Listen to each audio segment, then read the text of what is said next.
Les accusations qui figurent sur le site aujourd'hui sont celles qui étaient déjà là en 2015 et c'est celles qu'on a poursuivies. Ça n'a pas bougé. On n'a pas réussi à faire bouger les lignes d'un centimètre, même pas. La Cour va constater la violation des droits de l'homme et va condamner la France, si on gagne, bien sûr, elle va condamner la France à verser une indemnité et, si on y arrive, à modifier le texte de Wikipédia. C'est pas possible que Wikipédia, le site Wikipédia Nexus Revue, continue à porter de telles bêtises. C'est pas parce que ma bêtise est sourcée qu'elle devient une vérité. Et le problème de la source, c'est un problème fondamental. Et c'est ça qui fait que Wikipédia patine et patinera toujours tant qu'elle n'arrêtera pas de considérer comme une source ce que dit mon cousin Dédé, qui ne connaît absolument rien au droit de la presse et qui pourtant a écrit telle chose sur tel site internet et qui est reprise par Wikipédia. C'est une catastrophe, ce système. Soit Wikipédia arrête de raconter partout sur internet qu'elle est l'encyclopédie du net. Dans ces cas-là, c'est de l'opinion, c'est des jugements de valeur. Soit elle veut vraiment devenir l'encyclopédie du net, et dans ces cas-là, il faut qu'elle aille chercher la vérité là où elle se trouve, et même si cette vérité chamboule un peu ses opinions préconçues. Bonjour à tous, chers auditeurs de Nexus, et bienvenue sur notre chaîne. Avant de commencer l'entretien qui va suivre, je rappelle que le magazine Nexus est un magazine papier que vous pouvez trouver en kiosque et en ligne. Vous pouvez le commander à l'unité ou vous abonner. Alors aujourd'hui, nous avons le plaisir d'accueillir Maître William Voll. Bonjour. Bonjour Maître, merci d'être avec nous aujourd'hui. Alors vous êtes avocat, spécialiste en droit international et de l'Union européenne, et vous intervenez également en droit de la presse.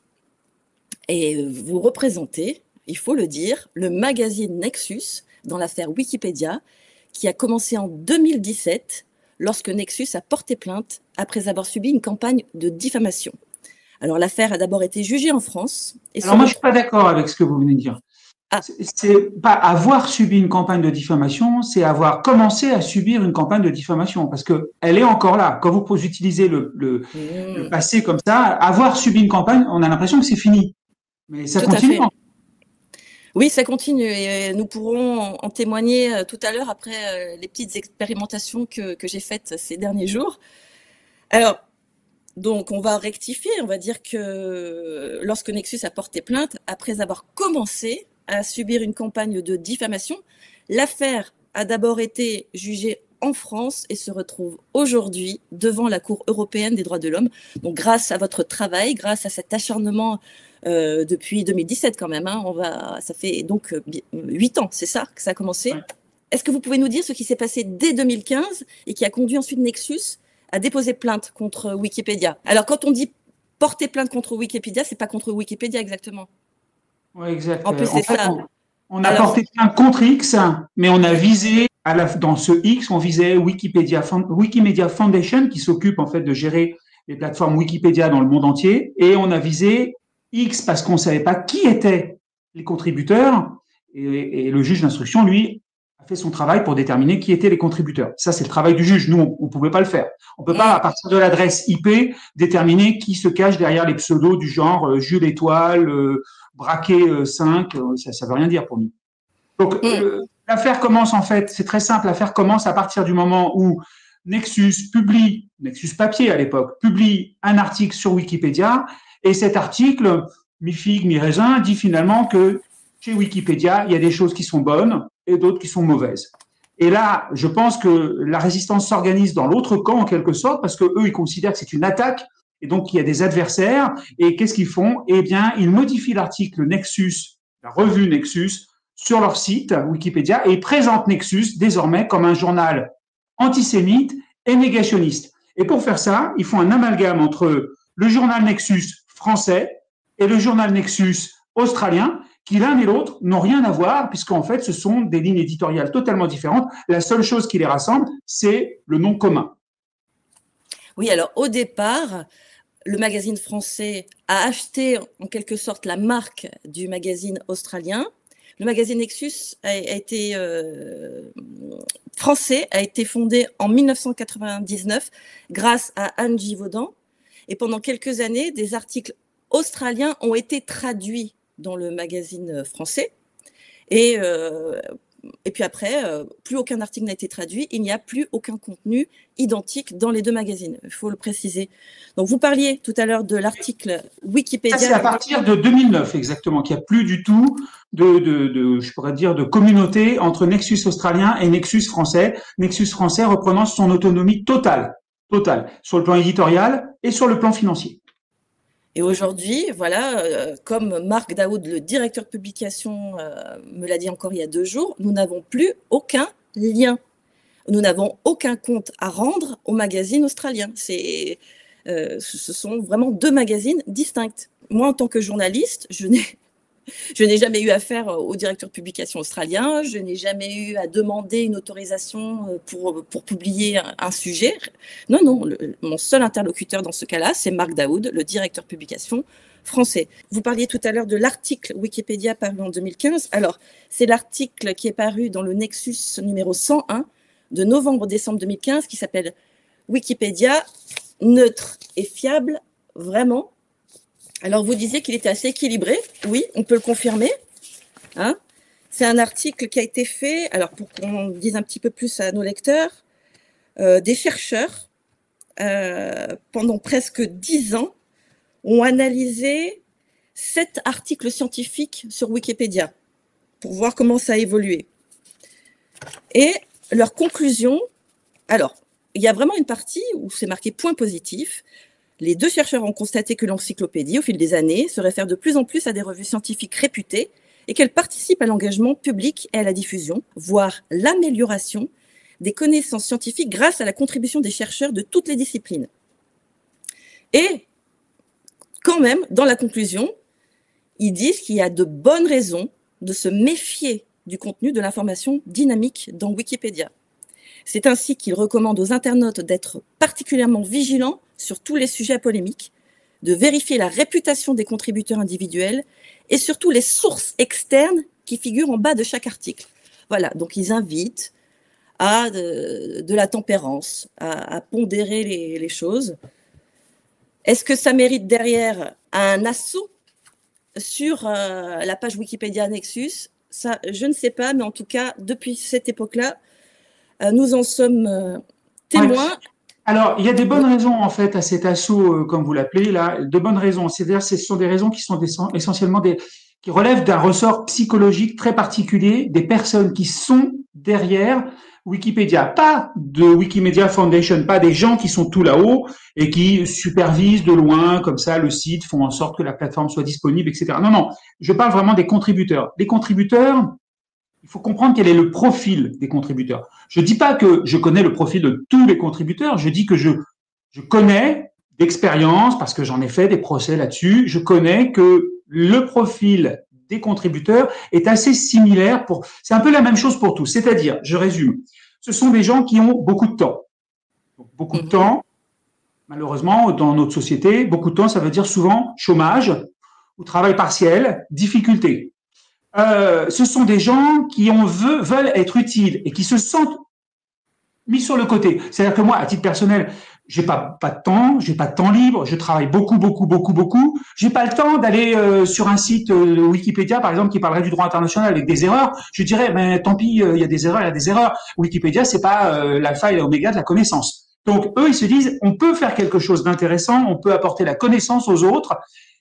Et ils pensent donc qu'ils sont utiles à la société. Et c'est ça qui les rend particulièrement dangereux, c'est que du coup, ces gens-là ont une pensée qui est assez totalitaire. Ils pensent que tous ensemble, parce qu'ils sont tous ensemble, ils contribuent tous ensemble, la connaissance émerge. C'est-à-dire que pour eux, la connaissance émerge de l'unanimité, du groupe, et non pas des experts et d'un travail précis. C'est un problème qui relève vraiment, c'est psychologique d'une part, et en même temps, c'est quelque chose qui est ambiant au sein de la société. Au sein de la société, aujourd'hui, on dit que les bonnes décisions, c'est les décisions qui sont prises par le plus grand nombre, tous ensemble. Tout est démocratique maintenant.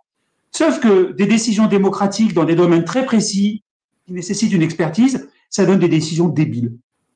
C'est tout bête. C'est qu'une bonne décision, c'est une décision qui est prise en toute connaissance de cause. Et en toute connaissance de cause, ça veut dire rédigée et faite par des gens qui s'y connaissent. Donc, ce qui se passe, c'est que ces gens-là ont pensé probablement en toute bonne foi que le journal Nexus était antisémite, négationniste, mais en toute bonne foi sans avoir été voir, sans aller lire le journal.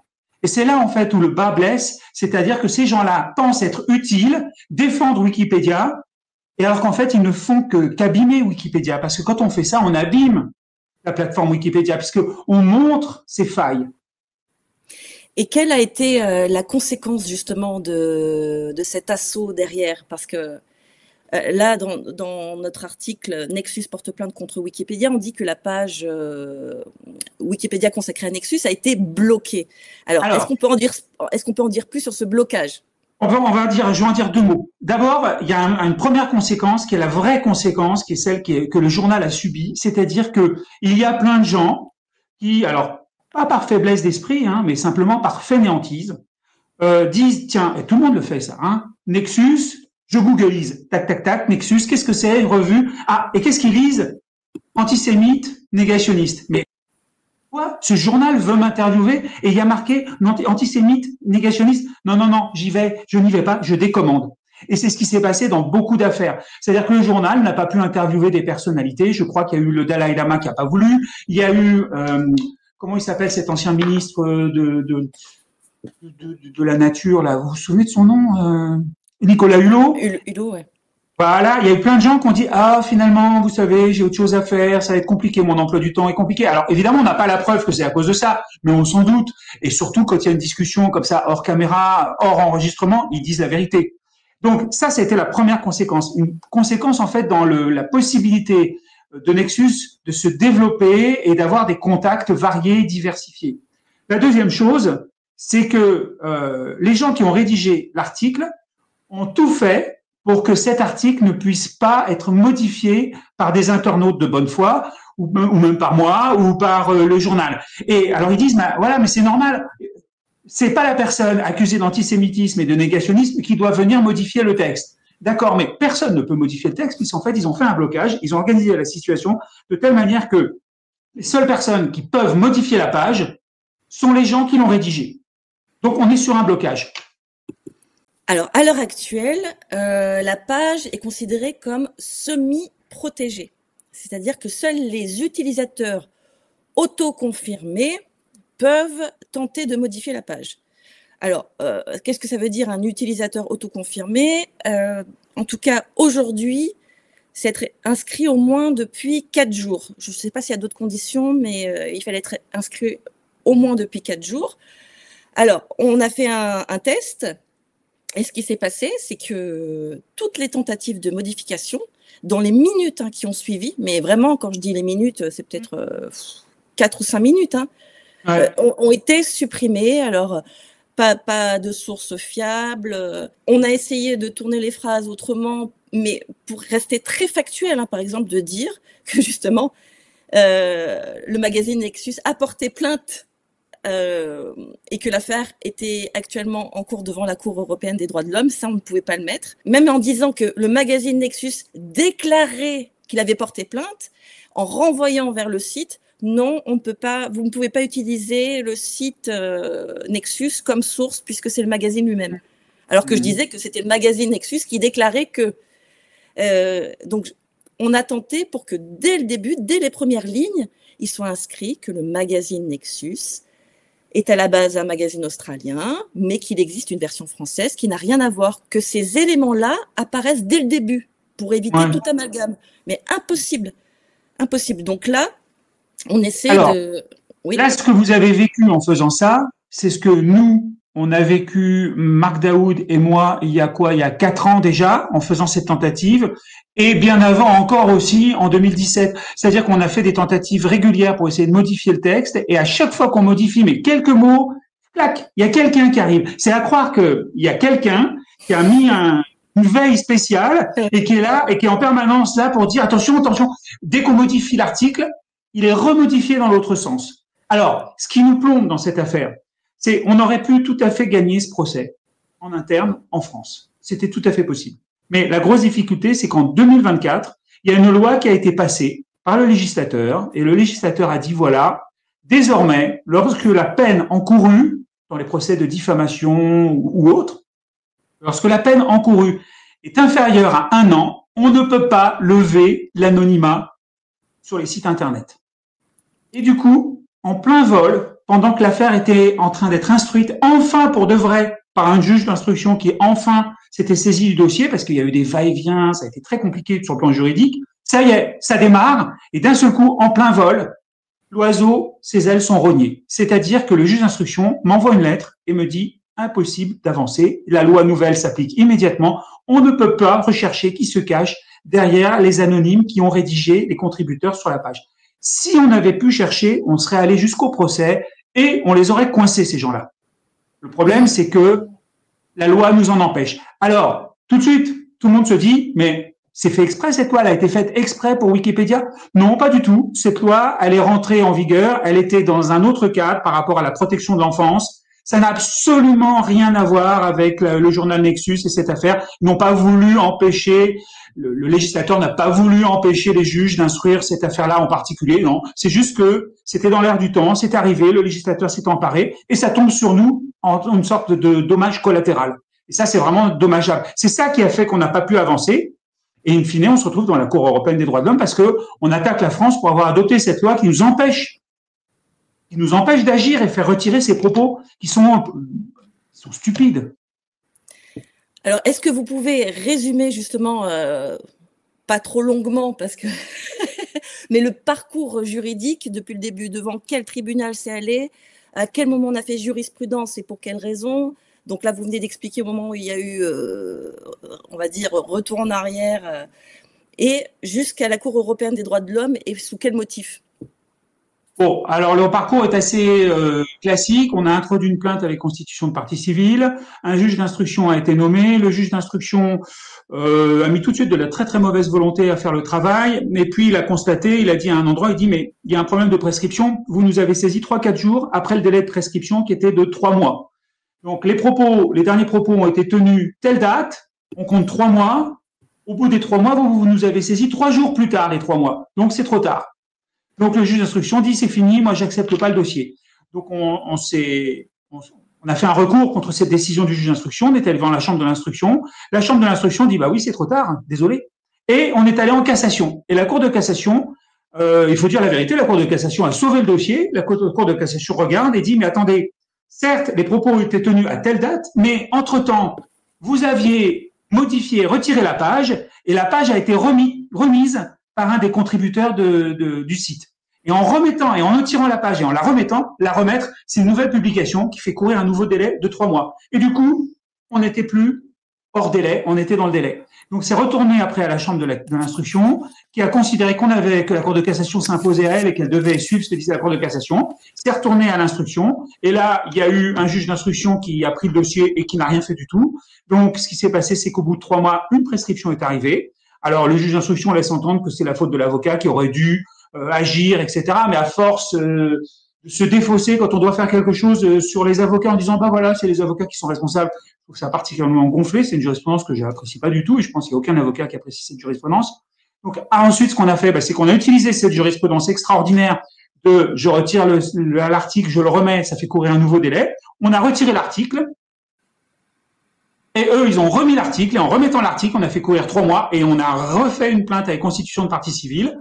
Et là, à ce moment-là, il y a eu de nouveau des histoires, chambre de l'instruction, etc. Et in fine, le juge d'instruction a commencé à instruire. Et quand il a commencé à instruire, c'est là qu'on a été bloqué par la loi de 2024, du 4 mars 2024, qui nous empêche d'aller chercher qui se cache derrière les pseudos complètement délirants qu'utilisent ces personnes. Est-ce que quand même, il y a des personnes qui vont regarder cette vidéo, qui vont se dire oui, mais quand même, il n'y a pas de fumée sans feu.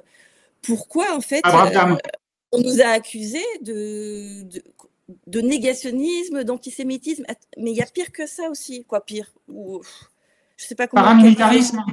Oui, propagande antigouvernementale et paramilitariste. Création d'un sentiment de rejet face aux programmes d'aide gouvernementaux. Là, c'est ce qui est aujourd'hui. Hein. Je ne sais pas si tout était déjà là à l'époque. Ça l'était. C'est la même chose. Hein. Les accusations sur le journal Nexus, les accusations qui figurent sur le site aujourd'hui sont celles qui étaient déjà là en 2015 et c'est celles qu'on a poursuivies. Ça n'a pas bougé. On n'a pas réussi à faire bouger les lignes d'un centimètre, même pas. Ah, pourquoi est-ce qu'on n'arrive pas? Parce que c'est vraiment important, c'est que comme je disais, c'est la psychologie de ces gens-là qui pensent qu'ils font du bien à l'humanité. Et c'est ça qui est délirant. C'est-à-dire, ces gens-là pensent qu'ils sont des bienfaiteurs de l'humanité. Et pour faire le bien de l'humanité, il faut détruire un journal, faut lui nuire. Et ils pensent vraiment que ce qu'ils disent est vrai, alors qu'il n'y en a pas un seul qui a lu le journal Nexus. Pas un seul. C'est évident. Parce que quand on va dans la rubrique, alors on va y aller, hein, négationnisme et antisémitisme. Donc déjà, ça parle de 97, donc à l'époque où le magazine français n'existait pas.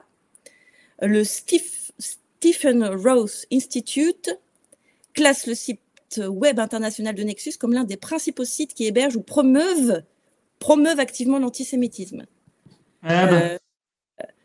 Donc déjà, alors j'ai envie de dire, ça, est-ce que c'est vrai? Si le magazine australien promouvait vraiment l'antisémitisme, ça, nous, on n'y était pas, on ne sait pas. Est-ce que c'est vraiment la question? La question, c'est pas de savoir ce que fait un tel ou un tel qui porte le même nom. La question, c'est de savoir ce que fait Nexus, la revue Nexus en France.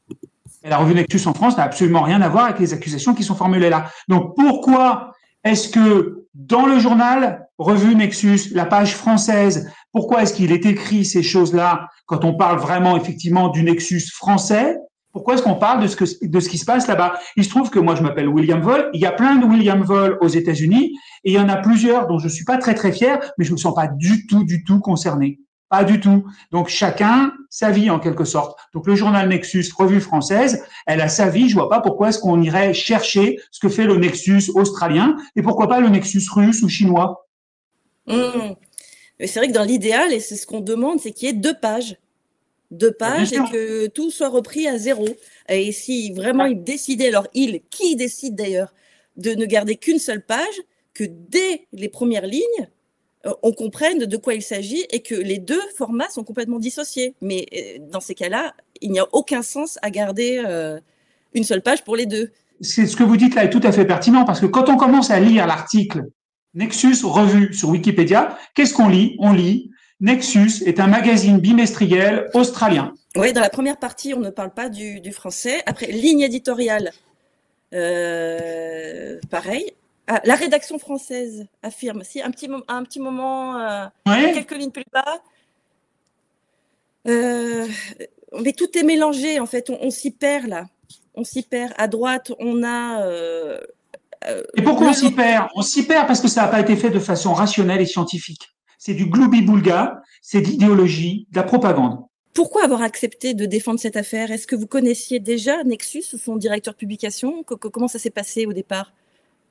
Non, je connaissais ni l'un ni l'autre et j'ai accepté l'affaire simplement parce que quand ils sont venus me trouver, quand le directeur de publication de l'époque, qui était David Denry, est venu me trouver, il m'a dit voilà, on cherche un avocat, on n'en a pas trouvé, on a téléphoné à plein d'avocats qui affichent sur leur site internet spécialisé en droit de la presse, téléphonez-nous, contactez-nous, etc. À chaque fois qu'on les a contactés, ils ont dit ah oui, mais il y a un problème, antisémitisme, négationnisme, militarisme, etc. C'est pas le genre de dossier qu'on fait, etc. Donc ils m'ont téléphoné parce que j'étais spécialisé en droit de l'homme. Et ils arrivent, ils me disent est-ce que vous pouvez faire quelque chose pour nous? Et voyant très honnêtement, je vous dis voyant la détresse de ces gens-là qui n'arrivaient pas à trouver un avocat, j'aurais dit écoutez, je vous envoie vers des confrères qui sont des spécialistes de la presse, et si vous ne trouvez pas, revenez vers moi. Et ils sont revenus vers moi parce qu'ils n'ont pas trouvé. Donc j'ai accepté l'affaire presque, alors pas par défaut, mais par carence des confrères qui ne voulaient pas accepter ce dossier. Et après, évidemment, je vais vous dire, je ne me cache pas, j'étais très content de travailler pour ce journal parce que j'aime bien l'indépendance et l'esprit autonome qui souffle au sein de cette rédaction et de ce journal. Alors, est-ce que vous pensez que justement c'est cette autonomie, cette indépendance, le fait qu'on soit sans publicité, sans subvention, qu'on puisse dire en toute liberté, avec un agrément paritaire, hein, on a un agrément de presse pour être distribué en kiosque, donc on est légitime, et que c'est ça qui dérange, parce que cette liberté-là nous permet vraiment d'aborder les sujets sous tous les angles et dans les angles qui ne sont pas traités par certains médias. Ouais, non, je pense pas. Non? Mais Non, moi je pense pas que ce soit ça le problème. Le problème de Nexus, c'est pas la liberté de Nexus.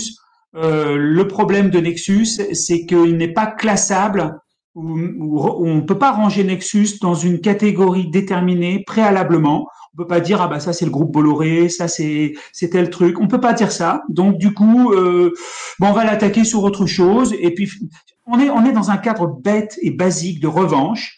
Vous savez, alors j'ai défendu dans ma carrière beaucoup de gens qui se battaient contre des monstres. Alors ces monstres, c'était parfois des États, des organisations internationales, des trucs immenses vraiment, l'OTAN, l'Union européenne, des choses comme ça. Où on n'arrive pas à faire bouger les choses. Et au bout de 10 ans de procédure, quand vous discutez avec l'avocat de la partie adverse, vous lui dites, ben voilà, mais qu'est-ce qui bloque? Pourquoi est-ce qu'on verse pas l'indemnisation à mon client? Je comprends pas. Et à chaque fois, ils disent, mais on sait pas, on sait pas. C'est-à-dire qu'au début, les gens savaient pourquoi ils se battaient.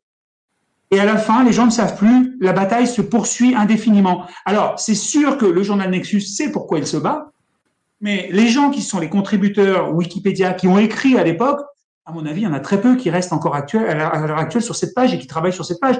Donc, ils doivent se dire, mais au fait, pourquoi est-ce que, qu'est-ce qui se passe? Qu'est-ce que c'est que ce dossier? Ben, on maintient, on bloque la page. Ils savent même pas pourquoi. Je vous dis, il n'y en a pas un seul qui a dû lire le journal. La revue française. Et la revue australienne, bah sûrement pas. La revue australienne, ils vont pas commander une revue australienne pour vérifier leur propre dire. On est dans vraiment l'illusion de faire le bien de l'humanité. C'est terrible. Alors, je sais que des personnes qu'on avait poursuivies dans la première phase du procès, on avait réussi à identifier une personne. Je ne vais pas dire son nom, ça n'a pas d'intérêt. Cette personne est venue à Canossa par la suite, puisque si j'ai bien compris, elle a décidé de s'éloigner de la sphère, je dirais, wikipédiste, et de faire autre chose et de ne pas s'intéresser à ses contributions parce qu'il a été poursuivi, cette personne a été poursuivie, et je pense que ces poursuites ont été l'occasion de lui faire passer un message. Je pense qu'on l'a fait passer ce message, qui était, mais qu'est-ce que vous faites? Est-ce que vous respectez vraiment les gens? Est-ce que vous faites vraiment du bien? Vous pensez que vous contribuez au bien de l'humanité, mais en fait, qu'est-ce que vous faites? Vous êtes en train de détruire un journal qui est l'un des rares journaux qui est indépendant. Qu'est-ce que c'est que ça? Alors, aujourd'hui, l'affaire est devant la Cour européenne des droits de l'homme. Alors, le 25 juin de cette année, si j'ai bien compris, notre requête a franchi le premier filtre de recevabilité, là où 96% des dossiers échouent, comme vous me l'aviez expliqué. Ouais. Alors 96%, d'après les chiffres que j'ai, la plus récente, ce serait même plus que 96, on serait plutôt sur 98. Alors donc, on fait partie des 2 ou 4% des dossiers qui ont été jugés recevables par la Cour européenne des droits de l'homme. Non, c'est pas recevable et c'est pas jugé recevable. C'est recevable. Ce qui m'ennuie, c'est le mot jugé recevable. Donc retiré, jugé ou qui ont été reçus plutôt, je dirais. Je vous explique pourquoi. Alors, je vous explique pourquoi. C'est parce qu'en fait, à la Cour européenne, il peut y avoir des décisions de recevabilité prises par la Cour. Là, on a eu un filtre, c'est-à-dire qu'on a passé le filtre de l'irrecevabilité. Le juge a dit, bon, vous n'êtes pas concerné par l'irrecevabilité. Mais par la suite, on pourrait encore se retrouver dans une histoire de recevabilité. C'est-à-dire ce premier filtre, qu'est-ce qui se passe, ce premier filtre? La Cour, elle statue sur... Alors, concrètement, en fait, le premier filtre, c'est le filtre du juge unique. Juge unique surnommé juge inique. C'est-à-dire qu'en fait, le juge unique regarde, c'est le greffe en fait qui fait ça, le greffe regarde si les critères de recevabilité sont remplis. Le greffe, quand il considère que les critères ne sont pas remplis, transmet au juge unique qui dit irrecevable, manifestement irrecevable. Et si c'est rempli, si les critères sont remplis, c'est transmis à la Cour. Mais la Cour, par la suite, pourra encore dire non, c'est pas recevable, pour des questions beaucoup plus profondes. En fait, on a passé le cap du manifestement irrecevable. Ça pourrait être irrecevable quand même. Mais globalement, dans les relations que j'ai entre Marc Daoud et vous, et le journal, en fait, et moi, ces relations-là, c'est que la recevabilité, on l'a passé. On a passé le cap de la recevabilité. Donc, comment on fait pour redire tout ça en mots plus simples? Non, mais on va garder, c'est très bien comme ça. Alors, quels sont les critères de recevabilité à ce stade, au stade du premier filtre?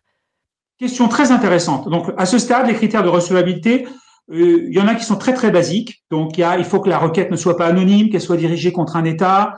Mais surtout, ce qu'il faut, c'est avoir invoqué les articles pertinents de la Convention européenne des droits de l'homme, devant les juridictions internes au moment utile, au moment adéquat, c'est-à-dire peut-être pas qu'en cassation, mais en cour d'appel. Il faut avoir invoqué les articles pertinents de la Convention européenne des droits de l'homme, la jurisprudence de la Cour, c'est pas mal aussi, et d'avoir dit voilà, on a un gros problème de la France à respecter la Convention européenne des droits de l'homme.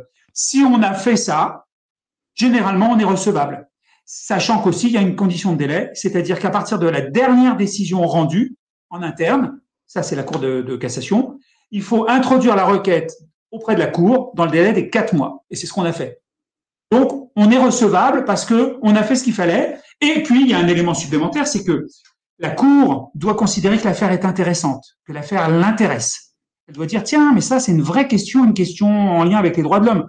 Alors là, dans le cas présent, l'affaire, c'est quoi? C'est de dire, le législateur d'autorité a considéré qu'il fallait appliquer une loi qui empêche d'aller chercher qui se cache derrière les pseudos, machin truc muche là, qui se trouvent sur Wikipédia. Le législateur interdit d'aller chercher ça, alors que nous, on a introduit l'affaire bien avant que cette loi soit votée. Autrement dit, on a coupé les ailes de cette procédure d'une manière très violente et on n'a plus aucun recours pour faire disparaître les propos qui sont tenus sur la revue Nexus et qui sont totalement délirants. Et donc là, elle va statuer sur quoi plus précisément? Là, quand elle va rendre son verdict, elle va dire quoi? Elle va dire... Alors, si on l'emporte, elle dira la France a violé la Convention européenne des droits de l'homme, elle a violé le droit à un juge, le droit à un recours effectif, le droit à un recours utile, elle a empêché le journal Nexus de pouvoir faire valoir qu'il est innocent des accusations qui sont portées contre lui par Wikipédia. Et ça, c'est une violation des droits de l'homme. Et donc, la Cour va constater la violation des droits de l'homme et va condamner la France, si on gagne, hein, bien sûr, elle va condamner la France à verser une indemnité et, si on y arrive, à modifier le texte de Wikipédia. Il faut trouver un moyen, à la fin, de revenir devant les juges français, si on gagne devant la Cour européenne, revenir devant les juges français pour contraindre la modification de cette page. C'est pas possible que Wikipédia, le site Wikipédia Nexus Revue, continue à porter de telles bêtises. C'est pas possible. Il faut changer la loi, il faut changer, il y a quelque chose à faire. Et ça, c'est ce qu'on aura, peut-être, si la Cour européenne nous donne gain de cause. Il n'y a pas de raison sur le fond pour qu'on n'ait pas gain de cause et il n'y a pas de raison sur la forme pour qu'on ait tort. Donc, bon. Alors, si on nous donnait gain de cause, est-ce que ça pourrait faire jurisprudence de quelle manière? Est-ce que d'autres en France pourront se retourner contre Wikipédia aussi? Parce qu'on n'est pas les seuls à avoir des pages bloquées. Hein. On n'est pas les seuls. Alors moi, je dirais une première chose. Déjà, j'aime pas trop cette expression faire jurisprudence. Ça n'existe pas vraiment dans le monde romano-germanique, du droit romano-germanique auquel la France appartient. Et la Convention européenne des droits de l'homme, elle n'est pas dans ce monde de la common law où on parle de jurisprudence. Disons que ce serait un bel exemple hein, et ça pourrait ouvrir la voie à quelque chose. Mais en même temps, c'est pas certain parce que les gens qui sont bloqués, pour pouvoir faire un recours devant la Cour européenne, ils doivent déjà avoir fait un recours en interne. Et donc, il faut avoir été dans le délai des 3 mois de la prescription sur la liberté de la presse. C'est-à-dire, il faut avoir agi devant un juge, auprès d'un juge d'instruction, dans le délai des 3 mois du jour où les propos diffamants ou injurieux ont été mis sur le site. Et après, il faut avoir été, avoir été confronté à cette loi de 2024 qui empêche de rechercher l'anonymat et avoir perdu à tous les stades, arriver tout là-haut, saisir la Cour européenne et manger quand même la durée de la procédure devant la Cour européenne, qui est une durée quand même totalement déraisonnable, qui est de l'ordre de 4-5 ans. Donc, c'est le parcours du combattant. Alors, le journal Nexus, lui, il a, je dirais, alors je ne sais pas si on peut appeler ça la puissance financière, mais plutôt la résilience ou la résistance. Il peut avancer, il peut aller jusqu'au bout des choses parce que c'est une personne morale, parce qu'ils ont de la suite dans les idées, et puis ils ont besoin aussi de soigner leur réputation. Ben voilà, mais voilà, ils soignent leur réputation. Mais un particulier ou une société, bah, ces gens-là, ils vont laisser tomber, ils vont dire on laisse tomber. Voilà, si demain Monsieur X est diffamé sur le site Wikipédia, etc., il va laisser tomber très rapidement. Il va dire on n'arrivera jamais, j'arrête. C'est évident. Il va peut-être laisser tomber, mais en tout cas, ça a un impact sur la personne de voir des choses qu'on trouve injustes, voire fausses, et qu'on ne peut pas modifier. Oui. Parce que parfois, les sources, c'est quoi les sources? C'est une expérience qu'on a vécue, c'est pas quelque chose, on peut pas apporter des documents pour tout, on peut pas... et ça doit être terrible à vivre. Ne serait-ce que nous, là, en tant que journalistes Nexus, quand des gens refusent les interviews parce qu'ils ont lu la page Wikipédia avant, ça nous porte préjudice, vraiment. Bien sûr. Bien et, sûr. Et on ne sait pas quoi faire parce que comment apporter sur la table des preuves que tout ce qui est dit est faux, incomplet. Alors justement. Alors, c'est ça l'inverse. C'est que le législateur, dans sa grande sagesse, en 1881, a adopté une loi, donc la loi sur la liberté de la presse de 1881, qui renverse la charge de la preuve. C'est-à-dire que lorsque vous dites un tel m'a diffamé, c'est à un tel de prouver que ce qu'il a dit est vrai. Et c'est pas à vous de prouver que ce que vous dites qu'un tel a dit est faux. Vous voyez, on inverse la charge de la preuve. Donc, par exemple, si sur Internet, il y a monsieur X qui dit que vous êtes une pédophile, par exemple, c'est à lui d'en rapporter la preuve devant le juge. C'est à lui de prouver qu'il a raison. C'est pas à vous de prouver que non, c'est complètement faux. Parce que apporter la preuve de ça, ce serait très compliqué. Donc le juge, pas le juge, mais la loi de 1880, le législateur a bien fait les choses. Il inverse la charge de la preuve. En revanche, il fait bien les choses, mais il fait une prescription très courte de 3 mois pour empêcher que 10 ans plus tard, on poursuive encore des journalistes, etc. Et le législateur, dans son esprit en 1880, pense que c'est équilibré. 3 mois protègent la presse et en même temps, on inverse la charge de la preuve. C'est un subtil équilibre. Et c'est pourquoi la plupart des hommes politiques, dans les années qui ont suivi, n'ont jamais vraiment touché au texte. Alors on dit soi-disant que quand ils touchent au texte, ils touchent au texte à la main, avec la main qui tremble. Bon, c'est une façon de parler, mais c'est certainement vrai. Ils font attention parce que l'équilibre est là depuis très très longtemps. Alors, ça, ce que je vous sers là, c'est la version officielle, l'équilibre. Moi, j'appelle pas ça une version équilibrée. C'est pas équilibré, ce système-là. Mais bon, chacun son point de vue. Déjà pour les 3 mois, il faut être au courant déjà dans les 3 mois que l'article a été publié. Évidemment. Si on s'en rend compte 6 mois plus tard que quelque chose a été publié sur nous et que c'est faux, ah bon, le délai de 3 mois est passé, donc en fait on n'a plus le droit de se défendre, on est obligé de laisser ça en ligne. Exactement. C'est ça. Attention, c'est les 3 mois courts, non pas du moment où vous avez connaissance des propos diffamatoires, les 3 mois courts du moment où ils sont publiés sur Internet. Et vous pouvez le savoir, par exemple, je me souviens d'une cliente qui était une boulangère, elle découvre des propos qui sont diffamatoires concernant sa boulangerie, mais elle découvre ça 6 mois plus tard sur Google, vous savez, où on donne des avis Google. Elle découvre ça 6 mois plus tard parce qu'elle n'avait pas surveillé. Elle me dit, je veux faire un recours. Je dis, trop tard, c'est fini. Ça, c'est un délai que j'appelle délai couperet, c'est-à-dire un délai qu'on ne peut pas surmonter. Mais est-ce qu'au moins, on a le droit d'exiger, quel que soit le délai, un droit de réponse?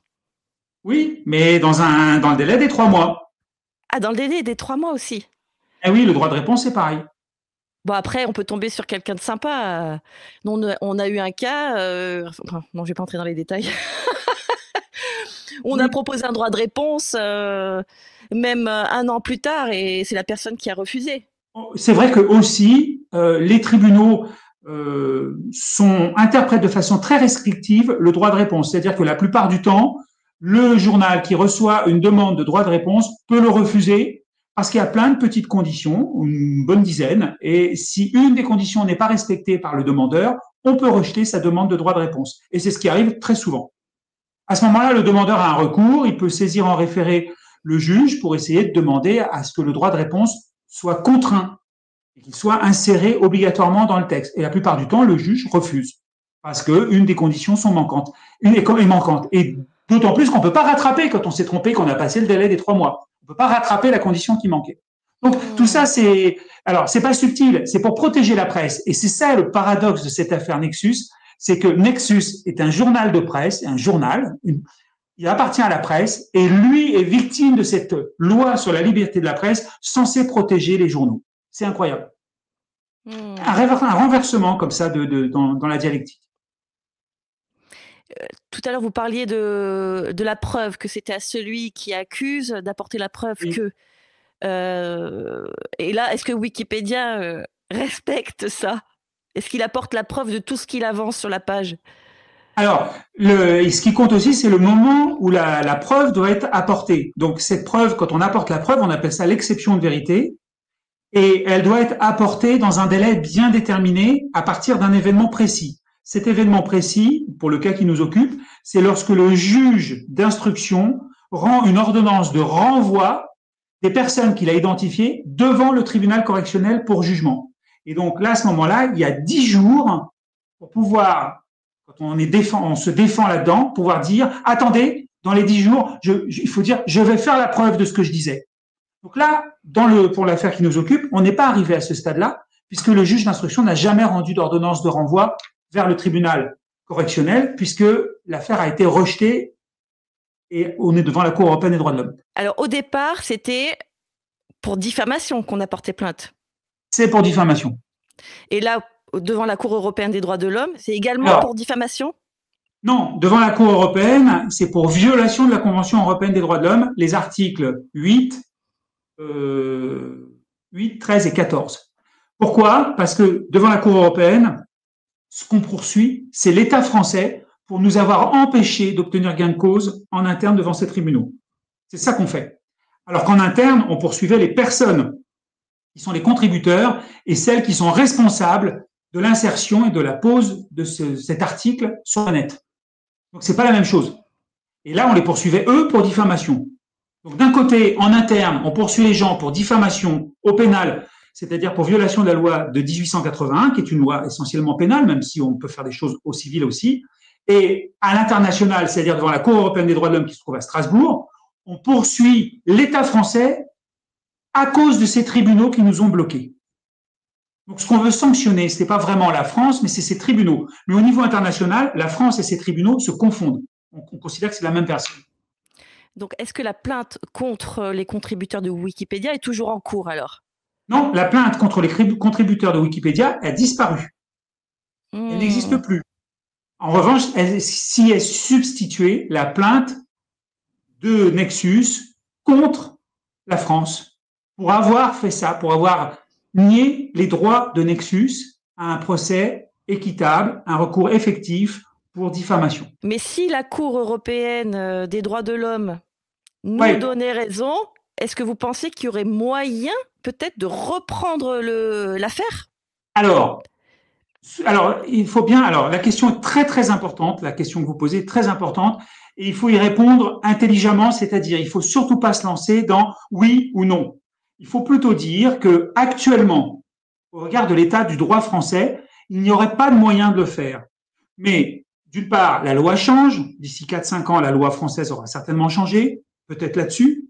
Et d'autre part, c'est pas parce qu'il n'y a pas de moyens qu'on ne peut pas tenter de faire en sorte que ça fonctionne et on pourrait peut-être obtenir quelque chose au moment où ça arrivera. C'est-à-dire que la jurisprudence, c'est-à-dire l'activité des tribunaux, c'est pas quelque chose de figé. Moi, quand j'étais jeune et que je voulais pas faire avocat, mais quand j'étais jeune, je voyais les notaires dans les films, à la télé, c'était toujours des endroits où il y avait de la poussière partout avec plein de livres. Je me disais, oh là là, qu'est-ce que ça doit être barbant, ce métier-là. En fait, pas du tout. Le métier de notaire, comme le métier d'avocat, on fait face, en fait, à l'évolution du droit qui est constante, permanente, parce que la société évolue, mais aussi les technologies, tout.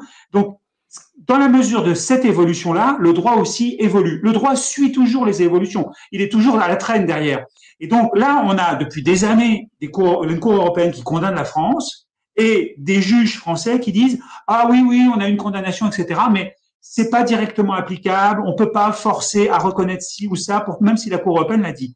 Mais progressivement, je sens quand même que le mouvement va dans l'exécution progressive des décisions de la Cour européenne et qu'un jour, qui est certainement très proche, on aura un moyen de faire rouvrir un procès en diffamation, de le faire rouvrir. Alors, je précise que quand il y a une décision de la Cour européenne, par exemple, qui porte sur l'état civil, par exemple, une personne qui a changé de sexe, cette personne-là, quand elle a obtenu gain de cause contre la France auprès de la Cour européenne, peut revenir en France et obtenir une modification de son état civil. Ça veut dire que la décision de la Cour, quand même, s'impose à la France et la France a quand même décidé d'insérer dans son droit des dispositions qui permettent d'exécuter la décision de la Cour européenne.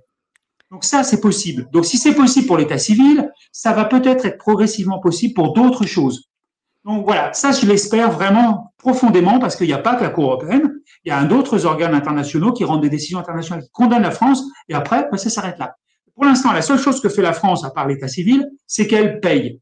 Donc, si la Cour européenne dit voilà, le magazine Nexus doit récupérer tant d'argent, allez, 25 000 euros, la France paye les 25 000. Mais nous, ce qu'on voudrait, c'est plus que l'argent, on voudrait que la Cour européenne oblige la France à rouvrir le débat et que la France offre un recours utile à Nexus pour pouvoir faire retirer, modifier cette page. Pas la retirer la page, la modifier. La modifier dans le sens de la vérité. Mais donc c'est pas fini, quoi. C'est loin d'être fini. C'est un vrai combat. Et c'est pour ça que les particuliers lambda qui sont diffamés sur Internet par Anonymous 5228 n'y vont pas.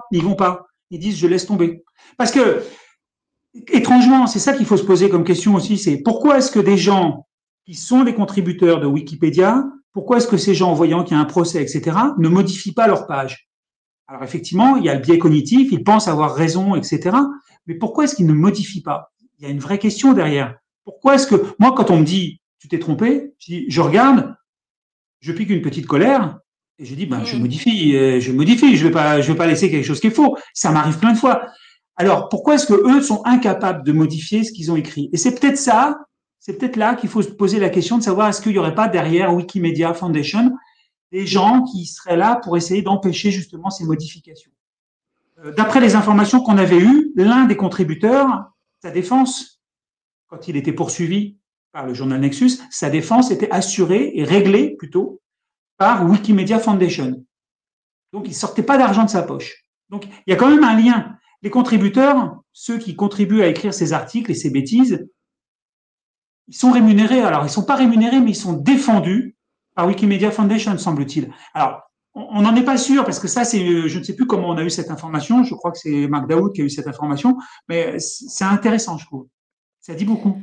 En tout cas, nous, on ne demande qu'une chose. Si des administrateurs, des responsables de Wikipédia, en particulier en France, nous écoutent, on est prêt à avoir un rendez-vous, se voir en vrai, échanger en vrai, voir quelle procédure adopter pour faire changer cette page, pour la diviser en deux, et qu'on en parle d'humain à humain. Voilà. Moi, en tout cas, c'est ce que je souhaiterais faire, c'est faire des passerelles. Chez Nexus, on est quand même très ouvert d'esprit. Pour ma part, j'ai envie de faire des émissions par la suite qui font des passerelles entre des personnes qui ont des visions complètement différentes. C'est très compliqué de les organiser. J'essaie, mais à chaque fois, il y en a un qui veut pas. Moi, intervenir, mais là, il le faut. On ne peut pas rester avec une page mensongère comme ça. En fait, c'est l'un ou l'autre. C'est soit Wikipédia arrête de raconter partout sur Internet qu'elle est l'encyclopédie du net. Dans ces cas-là, c'est de l'opinion, c'est des jugements de valeur. Soit elle veut vraiment devenir l'encyclopédie du net, et dans ces cas-là, il faut qu'elle aille chercher la vérité là où elle se trouve, et même si cette vérité chamboule un peu ses opinions préconçues. Ben oui, parce qu'en plus, quand on demande à l'intelligence artificielle ce qu'est Wikipédia, une encyclopédie libre et collaborative, rédigée par des bénévoles du monde entier, elle s'appuie sur le principe de neutralité et la vérifiabilité des informations, avec des sources citées pour chaque affirmation. Accessible gratuitement, elle est l'une des références les plus consultées pour obtenir rapidement des informations sur presque tous les sujets. Alors, quand j'ai demandé à ce moment-là, parce que j'aime bien même l'IA à poser des questions un petit peu qui titillent, est-ce que Wikipédia est vraiment neutre? Elle me répond, si elle revendique la neutralité, les articles reflètent parfois les biais et choix des contributeurs, surtout sur des sujets controversés. Elle m'a dit aussi que certaines pages peuvent même être temporairement bloquées pour éviter les conflits d'édition. Alors là, j'ai dit temporairement, parce que dans notre cas, ça fait des années que c'est le cas. Oui, c'est le temporaire qui dure. Donc, on aimerait bien que ça change. Donc, on ouvre la porte. On tend pas l'autre joue, c'est pas ça, mais on ouvre la porte pour que modification soit faite. Vous dites sourcer. Vous parlez de sources, là. Donc, ChatGPT vous dit, voilà, ces articles sont sourcés, les informations sont sourcées. Alors, en droit, on connaît très très bien la question de la source. La source matérielle, la source intellectuelle. On distingue bien les deux, mais Quand vous allez chercher une source intellectuelle, vous allez en droit, vous allez chercher des décisions de justice, des articles de doctrine, c'est-à-dire des articles rédigés par des professeurs de droit ou des juristes confirmés ou non, mais des articles qui sont rédigés par des gens qui s'y connaissent. C'est le problème de l'expertise. On ne peut pas faire une encyclopédie sur la base de sources qui ne sont pas en adéquation avec l'article qu'on rédige. Je ne peux pas écrire, et ça pourtant je le lis sur plein de sites, je ne peux pas écrire des bêtises que je source. C'est pas parce que ma bêtise est sourcée qu'elle devient une vérité. Et le problème de la source, c'est un problème fondamental. Et c'est ça qui fait que Wikipédia patine et patinera toujours tant qu'elle n'arrêtera pas de considérer comme une source ce que dit mon cousin Dédé, qui ne connaît absolument rien au droit de la presse et qui pourtant a écrit telle chose sur tel site internet et qui est reprise par Wikipédia, par un contributeur de Wikipédia. C'est une catastrophe, ce système. Ce système de sources qui s'emboîtent les unes dans les autres, c'est une catastrophe. Une bonne source, c'est une source qui rattache à un fait réel, qui est vérifiable concrètement, pas quelque chose qui dit que. Et vérifiable concrètement, ça veut dire vraiment qu'on peut en faire l'expérience. Pour l'instant, c'est pas le cas. Alors, qu'est-ce qui se passerait si on invitait aujourd'hui nos auditeurs à essayer de modifier la page Nexus? Alors, aussi bien, il serait des centaines à vouloir le faire, et il se passerait quoi sur Wikipédia? La page serait bloquée pour vandalisme, entre guillemets, ils appellent ça vandalisme, et c'est fini. Et c'est fini, et 1 an, 2 ans après, la page serait légèrement débloquée, elle deviendrait semi-bloquée. Comme c'est le cas aujourd'hui. Comme c'est le cas aujourd'hui. D'accord, ils peuvent la bloquer totalement, vraiment.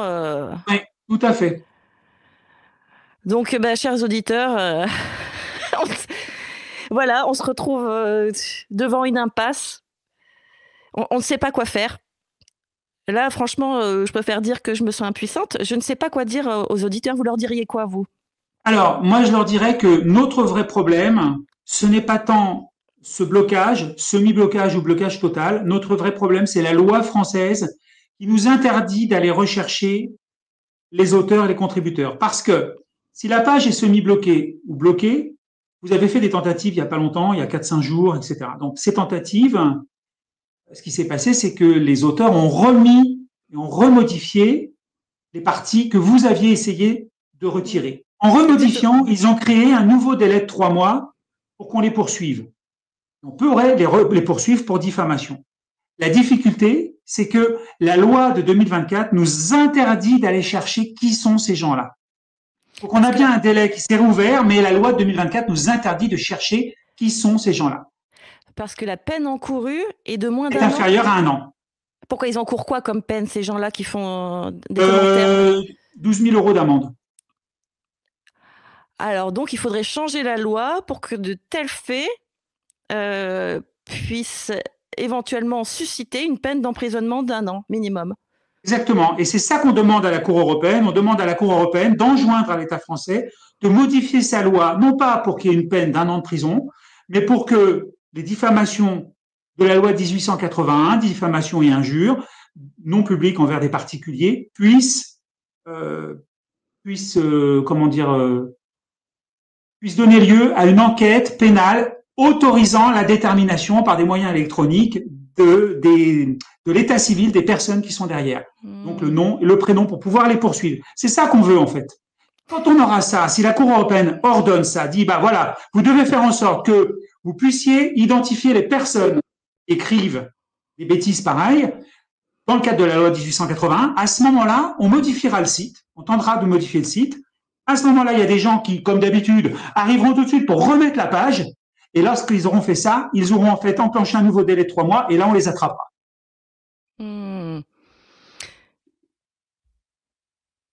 Je me demande même là, est-ce que finalement, si on allait plus loin que ça, est-ce que si on interdisait l'anonymat sur Internet, est-ce que vous pensez qu'il y aurait autant de commentaires, autant de gens qui interviennent, mais même sous les commentaires de nos vidéos, sur YouTube, s'il n'y avait pas de possibilité finalement de se cacher derrière un avatar, un pseudo, est-ce que finalement tout le monde s'exprimerait ainsi et autant?